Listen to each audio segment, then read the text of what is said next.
KL14 പുതിയൊരു വീഡിയോയിലേക്ക് സ്വാഗതം. ഇന്ന് നിങ്ങളെ പരിചയപ്പെടുത്തുന്നത് നല്ലൊരു കിടിലൻ മാരുതി എർട്ടിഗ ഡീസൽ വണ്ടിയാണ്. 2014 model Maruti Ertiga ZDI diesel എഞ്ചിനാണ്. ആക്സിഡൻ്റ് ഇല്ല, ഫ്ലഡ് എഫക്റ്റ് ഇല്ല, റീപ്ലേസ് ഇല്ല, മെക്കാനിക്കൽ പെർഫെക്റ്റ് ആണ്. നല്ല നീറ്റ് ആൻഡ് ക്ലീൻ ആയിട്ടുള്ള ഗുഡ് കണ്ടീഷനുള്ള വണ്ടിയാണിത്. ഏകദേശം 98,000 കിലോമീറ്റർ വരെ ഓടിയിട്ടുണ്ട്.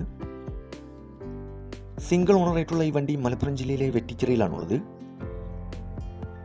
കൂടാതെ AC, air bag, power windows, stereo, seat cover, second key, service book, alloy wheels, fog lamps, new insurance ഉൾപ്പെടുന്നുണ്ട്. ഈ വണ്ടിക്ക് ചോദിക്കുന്ന വില 480 ആണ്. ആവശ്യക്കാരുണ്ടെങ്കിൽ കോൺടാക്ട് നമ്പർ ബന്ധപ്പെടുക. ഈ വണ്ടിയുടെ A to Z കാര്യങ്ങൾ അറിയാൻ പറ്റും. നല്ലൊരു ഹൈ ക്വാളിറ്റി വണ്ടിയാണിത്. ഇനിയും നല്ല അടിപൊളി വണ്ടികളുടെ വീഡിയോയുമായി നിങ്ങളുടെ മുമ്പിൽ എത്തുന്നതുവരെ ഗുഡ് ബൈ.